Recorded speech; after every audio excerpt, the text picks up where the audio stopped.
Vous connaissez probablement quelqu'un qui y a songé. Ou peut-être y avez-vous pensé vous-même. Laissez le stress derrière soi. Laissez derrière soi l'augmentation des coûts. Laissez derrière soi la pression de la vie au pays. Et prendre un nouveau départ, quelque part en Asie du Sud-Est, la Thaïlande, le Vietnam, les Philippines, Bali. À première vue, c'est comme repartir de zéro.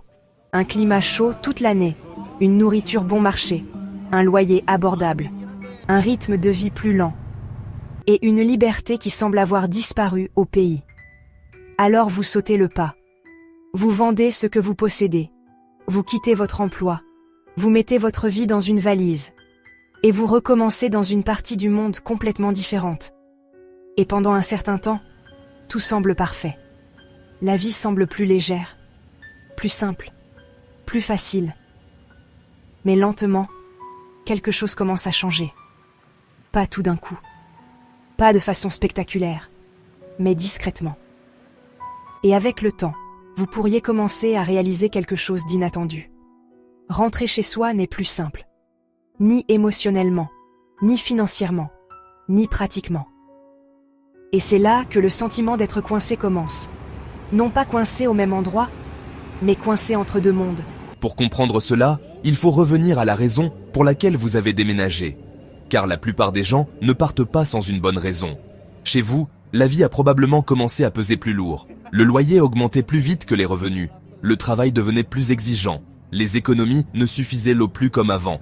La retraite semblait plus lointaine au lieu de se rapprocher. Et puis, l'Asie du Sud-Est entre en scène. Soudain, la vie redevient possible. Vous pouvez vivre confortablement sans pression financière constante. Vous pouvez profiter de la vie quotidienne au lieu de simplement la subir. Vous pouvez tout ralentir. Et pendant un temps, cela fonctionne exactement comme prévu. Mais la vie à l'étranger ne reste pas éternellement dans cette phase initiale. Elle évolue. Et le changement est si progressif que vous ne le remarquez même pas au début. En ligne, la vie d'expatrié semble simple et sans effort.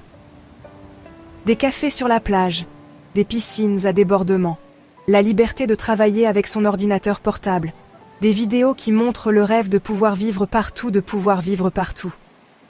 Et ces moments sont réels. Mais ils ne représentent qu'une partie de l'histoire. Parce que ce que vous ne voyez pas toujours, c'est ce qui se passe une fois que la nouveauté s'est estompée.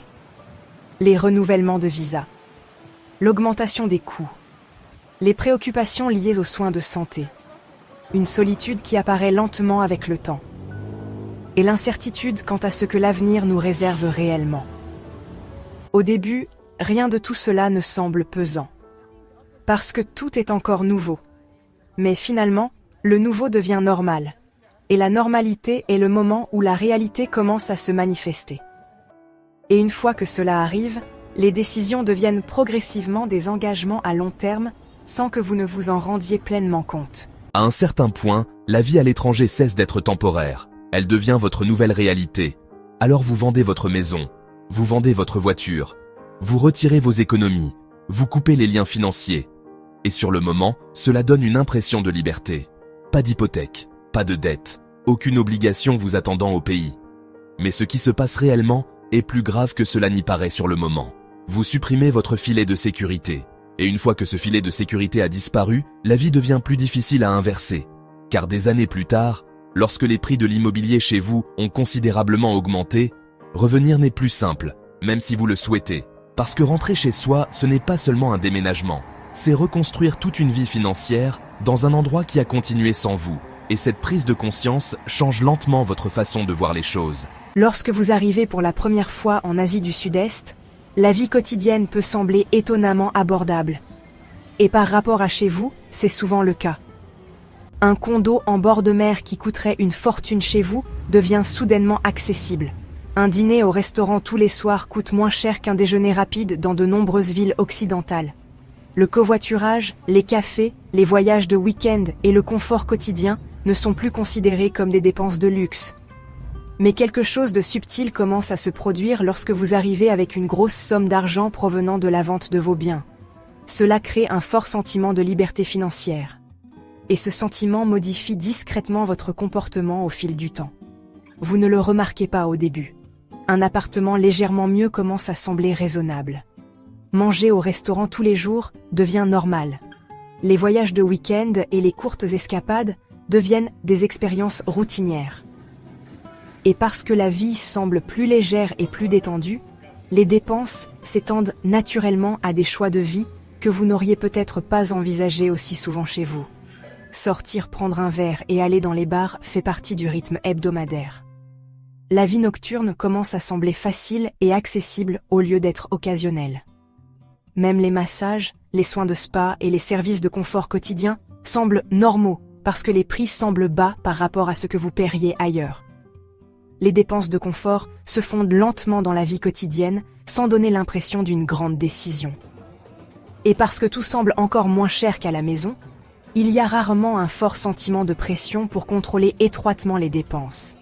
Cela semble durable, du moins au début. Et lentement, le niveau de vie commence lentement à augmenter. Non pas par une grande décision, mais par de nombreuses petites. Au fil du temps, cette somme forfaitaire commence à diminuer, jusqu'au jour où elle ne constitue plus votre fondation. Maintenant, votre principal soutien devient autre chose. Une pension, un revenu de retraite, un montant mensuel fixe. Et en Asie du Sud-Est, environ 2000 $ américains par mois peuvent encore offrir une vie confortable. Cela peut couvrir le loyer, la nourriture, le transport, un style de vie modeste mais agréable. Mais alors, la réalité crée un contraste difficile. Parce que si la vie change, si la famille a besoin de vous, si la santé change ou si vous décidez de rentrer chez vous, ces mêmes 2000 $ ne suffisent donc plus de la même manière. Chez vous, cela pourrait même ne pas couvrir le loyer, les charges et les frais de subsistance de base. Vous vous retrouvez donc dans une position étrange. La vie à l'étranger fonctionne toujours. Mais la vie chez vous ne fonctionne plus. Et c'est là que le sentiment commence discrètement. Non pas piégé dans un pays, mais coincé entre deux versions de la vie qui ne correspondent plus. Et c'est là que les choses se compliquent encore plus. Parce que la plupart des gens pensent que rentrer chez soi est simple. Si ça ne marche pas, rentrez chez vous. Mais une fois que vous avez vécu à l'étranger pendant des années, cette idée ne reflète plus la réalité. Car revenir n'est pas une réinitialisation, c'est une reconstruction. Le logement est l'un des plus grands chocs. Les prix peuvent avoir doublé ou triplé. Le loyer est élevé. Les exigences sont strictes. La concurrence est intense. Vient ensuite le travail. Après des années à l'étranger, recommencer une carrière n'est pas facile. Les compétences peuvent sembler dépassées.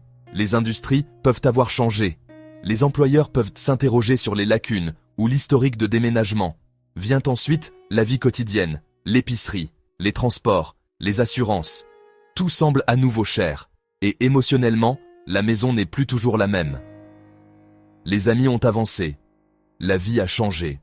Les routines familières n'existent plus tout à fait de la même manière. Et puis, il y a toute la réalité pratique. Les comptes bancaires à rouvrir. L'accès aux soins de santé, les recherches de logement, les démarches administratives, la reconstruction de toute votre stabilité financière. Ce n'est pas simplement un retour ou un déménagement. C'est le sentiment de devoir reconstruire sa vie entière à partir de zéro.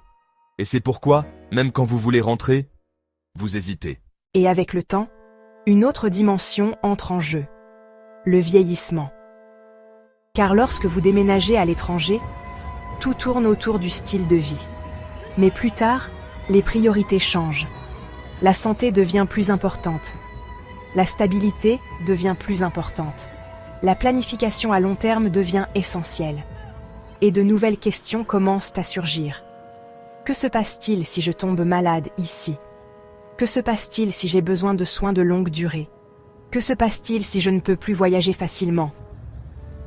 À ce moment-là, le retour au pays semble émotionnellement plus rassurant, mais n'est plus toujours financièrement possible. Et cela crée une tension silencieuse qui s'accroît avec le temps. Au début, tout semble excitant.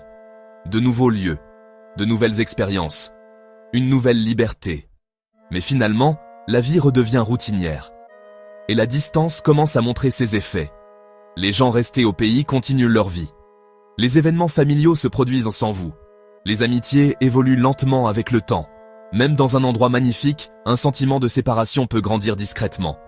Car finalement, le mode de vie seul ne suffit pas. Vous avez besoin de connexion, de familiarité, d'appartenance. Et tout le monde n'est pas capable de reconstruire cela sur le long terme. Et pourtant, beaucoup de gens choisissent de rester. Car malgré tout, la vie en Asie du Sud-Est offre toujours quelque chose de significatif. Moins de stress, des coûts plus bas, plus de liberté dans la vie quotidienne, un rythme plus lent. Mais il y a une autre dimension à cette réalité. Comme nous l'avons mentionné plus tôt, même si vous atteignez un point où vous voulez rentrer, ce n'est souvent plus simple. Dans de nombreux cas, le retour à la maison n'est plus financièrement ou pratiquement réaliste. Non pas parce que vous n'êtes pas autorisé à rentrer, mais parce que reconstruire sa vie là-bas est devenu trop coûteux, trop incertain ou trop difficile à recommencer. Vous pourriez donc vous retrouver dans une situation où rester à l'étranger semble être la seule option viable, non pas parce que c'est parfait, mais parce que le retour ne correspond plus à la réalité dans laquelle vous vivez. Et c'est ce qui rend cette situation si complexe. Il ne s'agit pas de choisir entre deux options égales, il s'agit de gérer deux vies qui ne s'alignent plus comme elles le faisaient autrefois. Alors, qu'est-ce que tout cela signifie vraiment? Et plus important encore, que devriez-vous faire si vous envisagez ce genre de vie? La plus grande leçon est simple. Vous ne déménagez pas seulement dans un autre pays. Vous restructurez toute votre vie. Et si vous voulez éviter de vous sentir coincé plus tard, vous devez penser en termes de flexibilité, pas seulement de liberté. Voici à quoi cela ressemble dans la vie réelle. Ne précipitez pas les décisions financières majeures. Testez la vie à long terme avant de vous engager pleinement. Ne traitez pas tous vos actifs comme de l'argent de style de vie. Si vous vendez des biens ou des investissements, protégez une partie pour la sécurité à long terme. Prévoyez toujours le retour, pas seulement le départ. Beaucoup de gens sous-estiment à quel point le retour peut être coûteux. Gardez vos liens financiers actifs dans votre pays d'origine. Les services bancaires, le crédit et les systèmes comptent plus que prévu par la suite. Planifiez tôt les soins de santé et le vieillissement. Pas seulement là où vous êtes maintenant, mais là où vous pourriez finir. Construisez une stabilité de revenus, pas seulement une dépendance à l'épargne. Parce que l'épargne diminue finalement. Les revenus créent des options. Et surtout, pensez à long terme. Parce que la première année à l'étranger ressemble à de la liberté, mais la 10e année est très différente. Et les personnes qui gèrent le mieux cette situation ne sont pas celles qui se précipitent, mais celles qui restent suffisamment flexibles pour s'adapter lorsque la vie change. L'Asie du Sud-Est continuera d'attirer ceux qui cherchent une vie meilleure. Et pour beaucoup, elle offre exactement cela. Mais pour d'autres, avec le temps, l'expérience devient plus compliquée que prévu. Non pas que le rêve était faux, mais parce que la vie avance, l'argent change, la santé change, les relations changent. Et lentement, l'idée de « chez soi » devient moins une question de géographie, et plus une décision que vous devez continuer de prendre. Maintenant, la vraie question est la suivante. Si vous en aviez l'occasion, feriez-vous toujours le pas? Et si vous le faisiez, comment vous assureriez-vous de toujours rester libre de choisir votre prochaine étape? Merci d'avoir regardé. N'oubliez pas de consulter la vidéo connexe sur votre écran pour du contenu plus fascinant. Explorez notre chaîne pour encore plus de vidéos passionnantes. Si vous avez trouvé cette vidéo utile, n'oubliez pas d'aimer, de partager et de vous abonner à Globe Gazette pour d'autres histoires incroyables. Votre soutien compte énormément pour nous. Nous avons hâte de vous retrouver dans la prochaine vidéo.